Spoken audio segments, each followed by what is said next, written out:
हाय, मेरा नाम फिल है। ये हफ्ता मेरे जीवन का सबसे खराब हफ्ता रहा है और इसे खत्म करने के लिए आज मुझे एक ऐसा निर्णय लेना पड़ रहा है जो कि मेरे और मेरे प्रियजनों के जीवन को हमेशा के लिए प्रभावित करेगा। मुझे नहीं पता कि क्या करना चाहिए। मैं एक अवैध व्यवसाय का काम करता हूँ। अगर आसान शब्दों में कहूँ तो मैं एक पार्टी से दूसरी पार्टी को अवैध चीजें देने में मदद करता हूँ। मैं अपने ग्राहकों को ऐसी चीजें बेचता हूँ जो कि साफ तौर पे गैर कानूनी है और कहीं दूसरी जगह नहीं मिल सकती। मुझे लगता है कि अब आप लोग अंदाजा लगा सकते हैं कि मेरा व्यवसाय क्या है। पहले दिन से ही मुझे काम से जुड़े खतरों के बारे में पता था और मुझे इसका बिल्कुल अफसोस नहीं है। मैंने दोस्तों को मरते हुए देखा है, वर्कर्स को गायब होते देखा है जिन्हें दोबारा नहीं देखा गया, और मुझे हर दिन धमकी भरे फोन कॉल्स आते हैं। मैं बाकियों से हमेशा एक कदम आगे रहता था और इसीलिए मैं जिंदा हूं। लेकिन ये पिछले हफ्ते की बात है। ये सारी घटनाएं सोमवार को शुरू हुई मेरे व्यवसाय के सामान्य स्थान डेयरी क्वीन में। आपको ये जगह अवैध व्यवसाय के लिए अजीब लग सकती है, लेकिन यकीन मानिए ये एकदम परफेक्ट है क्योंकि ये सार्वजनिक है और इतनी भीड़ भाड़ वाली जगह में गैंगस्टर्स हमें परेशान नहीं कर सकते। सबसे बड़ी बात, हमारे ग्राहक यहाँ सुरक्षित महसूस करते हैं और ज्यादातर मुझसे पहली बार लेन देन करते हैं। हमारी कोशिश उनके अनुभव को सहज बनाने की होती है। वो हमें फोन पर संपर्क करते हैं और लेन देन के लिए हम रेस्टोरेंट में मिलते हैं। और सबसे अहम, डेयरी क्वीन में सबसे डिलीशियस आइसक्रीम है, तो मैं अपने व्यवसाय के साथ डिलीशियस आइसक्रीम के मजे भी ले सकता हूँ। ये बहुत छोटी बात है। सोमवार को एक ग्राहक से डील के बाद मैं अपने टेबल पर बैठा हुआ था। मैं अपने बिल्स चेक कर रहा था। तभी मुझे लगा कि मेरे पीछे कोई है। परछाई जैसे जैसे बड़ी होती गई, मैं सतर्क हो गया। कोई मेरे पीछे खड़ा था। मैं डर गया था। क्या वो मेरे ग्राहक को देख रहा था? मेरे हाथ में $700 होने का क्या मतलब है? परछाई बढ़ती गई और एक ठंडे हाथ ने मेरे कंधे को छुआ। मैं बिना उतावला हुए नॉर्मल दिखने की कोशिश कर रहा था। हेलो, ये किसी बच्चे की आवाज थी।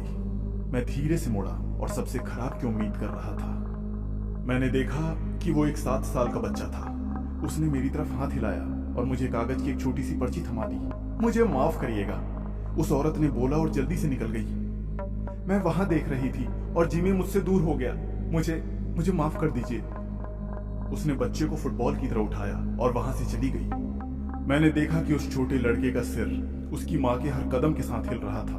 पहले तो वो मुझे घूर रहा था, उसके बाद वो चालाकी से मुस्कुराने लगा। उसके बाद मैंने कागज की छोटी सी पर्ची को देखा। उसमें लिखा था, मैंने तुम्हें देख लिया। उसकी लिखावट बच्चों जैसी थी। मैंने फिर से मुड़ के देखा, लेकिन वो बच्चा जा चुका था। क्या ये मजाक था? क्या उसे ऐसा किसी ने करने के लिए कहा था? लेकिन लिखावट तो बच्चों की तरह ही लग रही थी, या फिर मैं ओवर थिंक कर रहा था। आप इस काम में ज्यादा सावधान नहीं हो सकते। उसके बाद मैंने अपना सामान पैक किया, अपना आइसक्रीम लिया और वहां से निकल गया। मैंने पुलिस से बचने के लिए एक सुनसान रास्ते को चुनने का फैसला किया और कुछ ही दूर पर मैंने देखा कि एक 70 के दशक की पुरानी कार सड़क के किनारे फंसी हुई है। उसे पास करने के बाद जब मैंने अपने रियर व्यू मिरर में नजर डाली तो मैंने धूल के बादल देखे जो कि उस कार के चलने की वजह से बन रहे थे। वो कार बहुत तेजी से मेरी तरफ बढ़ रही थी। शिट, मैंने सोचा। मैंने कार की स्पीड बढ़ा दी और मेरा पीछा कर रही कार की भी स्पीड बढ़ गई। वो मेरे कार के बहुत करीब आ गई थी। मुझे अब यकीन हो गया कि मैं ओवरथिंक नहीं कर रहा हूं। यह आदमी मेरा पीछा कर रहा था। मैंने उसे अपने आईने में देखा। उस ड्राइवर के चेहरे पर अलग अलग टैटू बने हुए थे। उसने अपने खिड़की के शीशे को नीचे कर दिया और मैंने देखा कि उसका हाथ खिड़की से बाहर निकल गया है। उसने अपने हाथ में एक पिस्तौल पकड़ी हुई थी जो कि सीधे मेरी कार की तरफ थी। मैंने गैस पैडल चलाया, लेकिन इंजन के बहुत शोर पर भी मैंने स्पीड बनाई रखी। पहली गोली सीधे जाके सड़क पर लगी, दूसरी गोली मेरे कार के छत पे जाके लगी। दूसरी गोली के चलने से वहां पे सन्नाटा छा गया।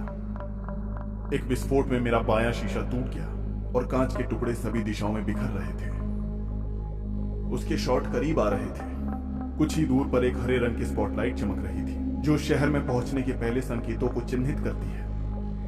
मैंने सोचा कि अगर मैंने इसे पार कर लिया तो शहर में कई पैदल चलने वाले लोग होंगे और वो लोग इन सब के बीच फायरिंग नहीं कर पाएंगे, है ना? जैसे ही मैंने पहली स्पॉटलाइट को पार किया, वो कार गायब हो गई। मैं सुरक्षित था, लेकिन कब तक? एहतियात के तौर पर मैंने शहर के विभिन्न डेयरी क्वींस में घूमकर व्यवसाय करने का फैसला किया। हर दिन मैं नए लोकेशन पे जाता था। मैं इस बात को अच्छी तरह से जानता था कि मेरा पीछा किया जा रहा है। कल मैंने डेयरी क्वीन में प्रवेश किया और आइसक्रीम का ऑर्डर देने के बाद पार्किंग के सामने वाले टेबल पर बैठ गया। मैं अपने फोन की तरफ देखने लगा और अपने ग्राहक का इंतजार कर रहा था। कुछ कदम करीब आ रहे थे, तभी एक आदमी मेरे टेबल के पास पहुंचा। मैं सामने की तरफ देख रहा था। वो चुपचाप मेरे टेबल के सामने खड़ा था। क्या मैं आपकी मदद कर सकता हूं? मैंने उससे पूछा। वो मुझे घूर रहा था और अजीब तरह से मुंह बनाए हुए था। मैंने इस आदमी के गर्दन पे टैटू देखा। देखो यार, मुझे कोई परेशानी नहीं चाहिए, मैंने डरते हुए कहा।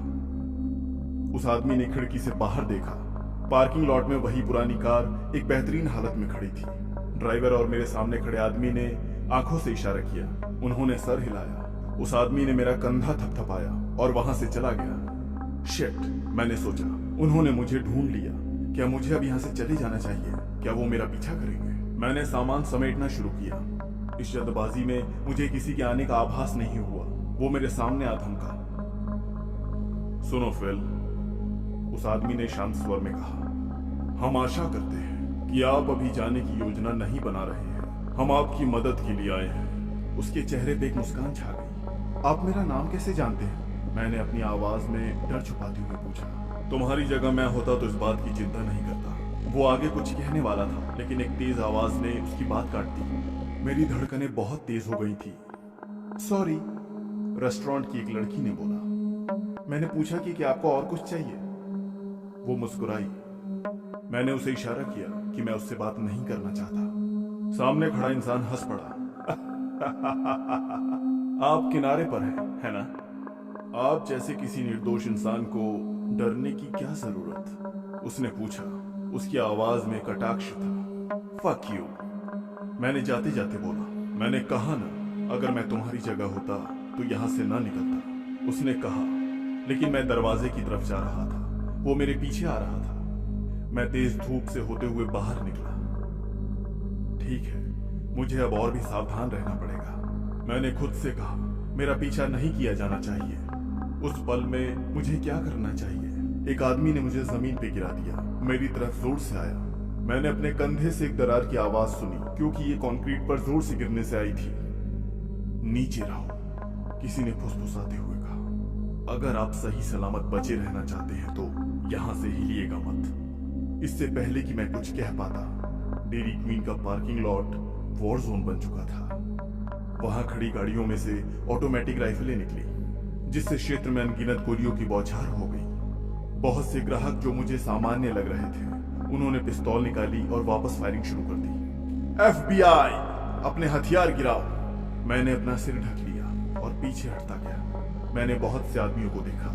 कुछ टैटू वाले थे तो कुछ बिना टैटू वाले। वो लोग जमीन पे बेजान पड़े हुए थे। एक इंसान के मुंह और नाक से खून की नदी बह रही थी। सूरज ने एक और बेजान शरीर के खून को चमका दिया। उसके सर के बीचों बीच गोलियों के आकार का एक छोटा सा गड्ढा था, जहां से खून और पस रिस रहा था। खून और लाशों के बीच में वो सब गोलियों का शिकार हो गए थे। घंटों की मशक्कत के बाद उन पे काबू पाया गया।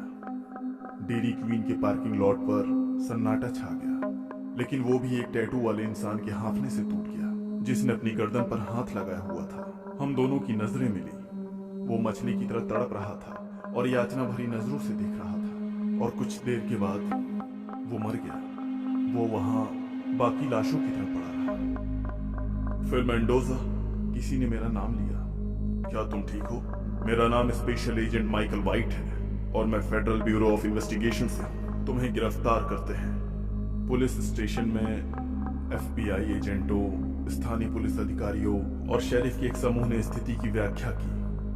मेरा होम टाउन अवैध गतिविधियों के लिए हॉटस्पॉट बन गया था और क्षेत्र के लिए प्रतिस्पर्धा करने वाले 3 अन्य गिरोह शामिल थे। FBI ने स्थिति को भांप लिया था और मुझे देखा, मुझसे पूछा और मेरे फोन जांचे। पिछले महीने से FBI मेरे पीछे लगा हुआ था। वो काफी समय से मेरा पीछा कर रहे थे। मैं उनका चारा था और बात बन गई। मैं अब एक चौराहे पे हूं। उन्होंने मुझे एक ऑफर दिया है। मुझे अपनी आजादी के बदले में अपने समूह के संचालन और किसी भी प्रतियोगी के बारे में उन्हें सब कुछ बताना होगा, या फिर मुझे अपने बाकी का जीवन जेल में बिताना होगा। मुझे डर है कि अगर मैं इनकी बात मानता हूं और यहां से चला जाता हूं तो बाहर के प्रतियोगी मेरे परिवार और मुझे जिंदा नहीं छोड़ेंगे, और अगर मैंने इनकी बात नहीं मानी तो अपने परिवार से मैं कभी नहीं मिल पाऊंगा। मेरी जगह अगर आप होते तो क्या करते? कुछ साल पहले तक मैं अपने जीवन में एक बेचैनी महसूस कर रही थी। मुझे बदलाव की सख्त जरूरत थी। मैं इतनी परेशान थी कि मैंने कुछ बड़ी गलतियां की, लेकिन आप माने या ना माने, टोपेका कैनसास में एक डेयरी क्वीन में अपना कार्ड स्वाइप करना मेरी सबसे बड़ी गलती थी। ये कहानी सबरीना की है कि कैसे उसके अपनों ने उसकी जिंदगी बर्बाद कर दी। इसकी शुरुआत करियर में बदलाव की इच्छा से हुई थी। मेरी उम्र 28 साल है और मैंने तय कर लिया है कि मुझे अपने जीवन में क्या करना है, लेकिन यह आसान रास्ता नहीं था। ये तय करने के बाद जब मैंने उन्हें बताया कि मैं एक फुल टाइम राइटर बनना चाहती हूँ, तो मेरी बहन और उसके मंगेतर ने मेरा मजाक उड़ाया। मैं एक मसाज पार्लर में काम करती थी, लेकिन मैं इससे बोर हो गई थी। ये कभी भी मेरा परमानेंट आउटलेट नहीं बनने वाला था, और ये मेरे लिए अपना जीवन जीने का समय था। ये कोई असली काम नहीं है। मैं जीने के लिए गैम्बलिंग करता हूँ, ये वास्तविक काम है। मेरे कजन डेयरी क्वीन को मैनेज करते हैं, तुम वहां उनके लिए काम क्यों नहीं करती? उस वक्त जैरेड की बात सुनकर मुझे हंसी आ गई। वो मुझसे कह रहा था कि गैम्बलिंग एक असली काम है। सीडी एक क्लिनिक में काम करती थी, जो कि असली काम है। इसी की तरह राइटिंग भी एक असली काम है। गैम्बलिंग एक बहुत ही रिस्की जॉब है। हम इसमें अच्छा पैसा कमा सकते हैं, लेकिन नौकरी से भी हमें पैसे मिलते हैं। गैम्बलिंग बहुत ही रिस्की है, लेकिन जैरेड एक बहुत ही मजबूत इंसान था। उसे लगता था कि उसके पास सब कुछ बेहतरीन है, यहाँ तक कि वो अपने पैर के अंगूठे पर नेल पेंट लगाता था। मैं पुरुषों के पेडिक्योर करवाने के खिलाफ नहीं हूँ। खुद की देखभाल करना एक निजी मामला है, लेकिन अगर आप एक घटिया इंसान हैं तो ये उतना अच्छा नहीं लगता। मेरे परिवार के बाकी लोग उसे अच्छा मानते थे, लेकिन उसकी असलियत मैं जानती थी। मेरी बहन सीडी एक ऐसी लड़की है जो सिर्फ खुद के लिए जीती है। वो बहुत ही स्वाभिमानी और लालची है। वो अपने आप को बचाने के लिए अपने बच्चों सहित किसी को भी बस के नीचे फेंक सकती है। सीडी के अलावा मेरी 2 बहनें और थी। मैं तीनों बहनों में सबसे छोटी थी। मतलब साफ था। मुझे विश्वास था कि सीडी मुझे भी मार सकती है। मुझे लगा था कि वो समय के साथ सुधर जाएगी। मुझे बहुत जल्द पता चल गया कि वो बस इस्तेमाल करती है और आपसे कुछ लेने के लिए किसी भी तरह से आपको आकर्षित कर सकती है। वो आपको जला के खाक कर देगी और हर किसी को दिखाएगी कि उसे बहुत परवाह है। ये तब शुरू हुआ जब मैंने अपना पुराना अपार्टमेंट छोड़ने का फैसला किया। मैंने कायनात से अपने लिए कुछ मांगने की कोशिश की, कुछ भी। नई नौकरी, नई जगह। मैंने अपने मकान मालिक को नोटिस दे दिया और इंतजार करते हुए अपना सामान पैक करना शुरू कर दिया। जब मैं अपना सामान पैक कर रही थी तो सीडी ने मुझे उसके और जैरेड के साथ रहने के लिए कहा। उसने कहा कि मैं उनके बेसमेंट में किराया देकर रह सकती हूँ, लेकिन मैंने मना कर दिया। इंट्रोवर्ट होने के कारण मुझे अकेले रहना बहुत पसंद है, इसलिए मैंने उसे मना कर दिया। और वो दिन आ गया जिस दिन मुझे अपार्टमेंट खाली करना था। मेरी कोई प्लानिंग नहीं थी। मुझे तब तक रहने के लिए किसी जगह की जरूरत थी जब तक मुझे कोई और जगह नहीं मिल जाती। मैंने सीडी से पूछा कि 1 हफ्ते के लिए क्या मैं उनके साथ रह सकती हूँ। उसने ऐसे नाटक किया जैसे मैंने उसे आसमान से $1 मिलियन गिराने को कहा हो। अच्छा ठीक है, पर मुझे जैरेड को बताना होगा। ठीक है। अगली सुबह लगभग 7:45 बजे वो मेरे कमरे में आई जिसमें मैं सो रही थी, और उसने मुझे अचानक जगा दिया। सबरीना, जैरेड तुमसे बात करना चाहता है, जल्दी करो। मेरी नींद पूरी नहीं हुई थी। मैं उसे बात करने के लिए ऊपर चली गई। वो डाइनिंग रूम में एक पुरानी पीली सी कुर्सी पर बैठा हुआ था और उसने मेरे चेहरे की तरफ एक कड़ी नजर से देखा। ऐसा लग रहा था कि वो मुझे इस बारे में दंड देने वाला है कि मैंने सीडी को 1 हफ्ता के अंत तक रहने के लिए इतनी मुश्किल में डाल दिया। मेरा बिना किसी प्लानिंग के उस अपार्टमेंट को छोड़ना और उनके यहाँ आके 1 हफ्ते रहना उसे बिल्कुल भी अच्छा नहीं लग रहा था। लेकिन जो हुआ उस पर मैं विश्वास नहीं कर पाई। उन्होंने कहा कि मैं वहां रह सकती हूँ। किस्मत से मुझे नई जगह मिल गई और मैंने वहां तुरंत मूव इन कर लिया। मैं मसाज करने वापस गई और यूनिवर्स को सिखाने की अनुमति दी कि आप किसी भी चीज में अपना हाथ नहीं डाल सकते। लंच ब्रेक होने पर मैं फास्ट फूड की जगहों पर जाती थी। एक दिन मुझे आइसक्रीम खाने का मन कर रहा था, लेकिन मैकडॉनल्ड्स की आइसक्रीम मशीन टूटी हुई थी, जैसा कि वो सभी लोग बता रहे थे। डेयरी क्वीन सड़क के उस पार थी। इसके मैनेजर जैरेड के चचेरे भाई थे, लेकिन मुझे आइसक्रीम खाने के साथ साथ लंच भी करना था, इसलिए मुझे वहां जाना सही लगा। मैं डेयरी क्वीन में चली गई और मैंने वहां जाके देखा कि जैरेड के चचेरे भाई क्रिस रजिस्टर को मैनेज कर रहे हैं। मैं लाइन में लग गई, लेकिन जब तक मैं रजिस्टर के पास नहीं गई उन्होंने मुझे पहचाना ही नहीं। हाय सबरीना, मैं तुम्हारे लिए क्या कर सकता हूँ?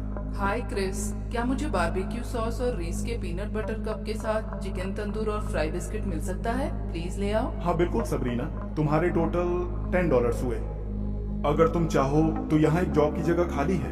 धन्यवाद, लेकिन मैं जो कर रही हूँ उससे संतुष्ट हूँ। जैरेड ने मुझे बताया कि तुम्हारे पास जॉब नहीं है और तुम उनके साथ रह रही हो, वो भी मुफ्त में।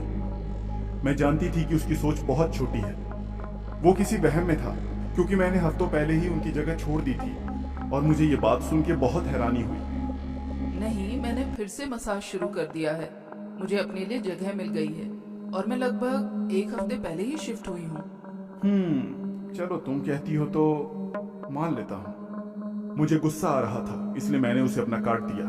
मैं तुम्हें बताना भूल गया कि हमारी कार्ड मशीन खराब हो गई है, इसलिए मुझे मैनुअली टाइप करना पड़ेगा। मुझे इस बात पर संदेह था कि वो मेरी कार्ड की जानकारी मैनुअल रूप से डालना चाहता था। मैंने अपने आगे खड़े बाकी लोगों को ठीक से स्वाइप करते हुए देखा, पर हो सकता है कि मैंने सही से ध्यान नहीं दिया हो, इसलिए शायद मुझे ऐसा लग रहा था कि गड़बड़ अब शुरू हुई है। उसके बाद मैंने कहा, कोई बात नहीं। मैंने उसे अपने नंबरों पर पंच करते हुए देखा, एक रसीद का प्रिंट लिया और मुझे सिग्नेचर करने के लिए कॉपी दी। मैं साइड में खड़े होकर अपने दिए हुए ऑर्डर का इंतजार कर रही थी। क्रिस ने मेरा नाम पुकारा और मैं ऑर्डर लेने गई।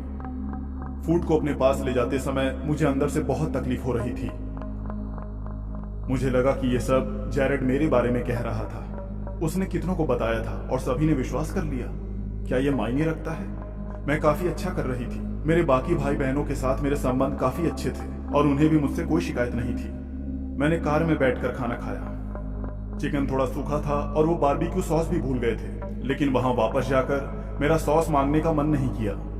मैंने पानी पिया और अपनी आइसक्रीम निकाली। जैसा कि मैंने पहले भी बताया, डेयरी क्वीन की आइसक्रीम बहुत बढ़िया थी। दिन गुजर चुके थे और मैं उस बात को भूलने लगी। एक दिन मैं अपना बैंक अकाउंट देखने गई और मुझे पता चला कि वो पूरी तरह से खाली है। यहाँ तक कि मेरा सेविंग अकाउंट भी। मेरी जो भी सेविंग्स थी सब खाली थी। मैंने जब अपने खर्चों को देखा तो मुझे पता चला कि मेरे सारे पैसे ओनली फैंस के सब्सक्रिप्शन पे जा रहे थे। ये क्या बकवास है? मैंने बैंक में पता किया तो पता चला कि इन सब की शुरुआत डेयरी क्वीन में जाने के बाद हुई थी। मैं अपना पर्स लेने के लिए दौड़ी। इसमें मेरा कार्ड अभी भी था। इसे किसी ने चुराया नहीं था। आखिर ये कौन कर सकता है? तभी मेरा फोन बजा। मैंने देखा कि वो सीडी थी। मेरी हालत खराब हो गई थी क्योंकि मुझे एहसास हो गया था कि क्या हुआ होगा। हेलो सबरीना, मुझे अभी पता चला कि तुमने ओनली फैंस को सब्सक्राइब किया है। जैरेड ने जो पैसे उधार दिए तुमने उसका ये सब किया? तुम पागल हो गई हो क्या? ये क्या बकवास है सिटी? जैरेड ने मुझे कभी कोई पैसे नहीं दिए। मैं तुम्हारे घर सिर्फ 1 हफ्ते रही थी, लेकिन जैरेड ने कहा कि उसके पास सबूत के तौर पर बैंक रिकॉर्ड हैं। तुम अभी इसी वक्त मेरे घर पर आओ, मुझे बात करनी है। मैं गुस्से में उनके घर के लिए निकली। जैसे ही मैं अंदर गई, जैरेड अपने डाइनिंग रूम में बैठा हुआ था। उसके पैर एक फर वाले पायदान पर फैले हुए थे। पूरी तरह से नीली नेल पॉलिश के साथ मैनिक्योर किया गया था। उसने मेरे ऊपर अपना रौब जमाते हुए कहा, तुम कैसी लड़की हो? तुम्हारी उम्र लगभग 30 साल की है। तुम हमारे बेसमेंट में रहती हो। तुम्हारे पास नौकरी नहीं है, मुझे देने के लिए किराया नहीं है और मेरे दिए हुए सारे पैसे को तुमने ओनली फैंस पे बर्बाद कर दिया। वो वहां आराम से बैठ गया और मुझ पर अपना रौब जमा रहा था। वो मुझे उन चीजों के लिए ताना दे रहा था जो कि बिल्कुल भी सच नहीं थी। मैं ये बात बहुत अच्छी तरह से जानती थी कि वो बकवास कर रहा है, जिसे उसने अपने ही दिमाग में पकाया था। जब वो सांस लेने के लिए रुका तो मैं बोल पड़ी, क्या मैं कुछ कह सकती हूँ? नहीं, तुम एक बेकार इंसान हो। एक ऐसी इंसान जिसे अपने जिम्मेदारियों के बारे में नहीं पता है। हाँ, ये आदमी भ्रम में था। इससे पहले कि वो मुझ पर चिल्लाता कि उसने अपने दिमाग में क्या बनाया है, मैं वहां से निकल गई। जब मैं वहां से निकल रही थी तो सीडी मेरे पीछे चिल्लाते हुए आई, सबरीना, बाहर निकलने की सोचना भी मत। सबरीना, तुम्हें ये सब करने में जरा भी शर्म नहीं आई? और ये मेरे चेहरे पर थूकने जैसा है कि तुमने जैरेड से पैसे ले लिए और ऐसी घटिया साइट को सब्सक्राइब कर लिया। मैं अपने कार में बैठ गई और दरवाजा बंद कर दिया और मैं रोने लगी। जैरेड और सैडी के घर से निकलने के बाद मैं बहुत ज्यादा घबरा गई थी। मैंने अपने बैंक से कांटेक्ट किया तो मुझे पता चला कि ये सारे शुल्क फर्जी हैं। उन्होंने मेरे पैसे तुरंत वापस कर दिए और मुझे एक नया कार्ड दिया। उसके बाद पता चला कि सारे खर्चे सैडी और जैरेड के स्थान पर ट्रेस हुए हैं। सबूत सबके सामने थे, लेकिन अभी भी मुझे मेरी माँ और बहन से फोन कॉल्स आ रहे थे। मेरी माँ चाहती थी कि मैं चीजों को ठीक कर दूं और मेरी बहन मुझे अभी भी दोषी मानती थी। उसने कहा कि वो मेरे साथ सहज नहीं महसूस करती। सेडी और जेरेड सांप जैसे हैं। उसने अपने चचेरे भाई के माध्यम से एक मौके का इस्तेमाल किया जो डेयरी क्वीन चलाता था। मेरे कार्ड की जानकारी लेने के लिए उसने अपने परिवार को मेरे खिलाफ इस्तेमाल किया। शैतान की तरह वो लोगों को धोखा देते हैं। यदि आप चौकन्ना नहीं हैं तो आप भी इसके शिकार होंगे। आप कहीं भी जा सकते हैं, चाहे मैकडॉनल्ड्स हो या डेयरी क्वीन हो। आपको कभी भी अपने कार्ड की मैनुअल डिटेल्स किसी को नहीं देनी चाहिए। यह आपके जीवन को बर्बाद कर सकता है। मेगन मैकॉल द्वारा एक डेयरी क्वीन कर्मचारी की सच्ची घटनाओं पर आधारित, जिसमें महिला के कार्ड का बहुत ही गलत इस्तेमाल किया गया।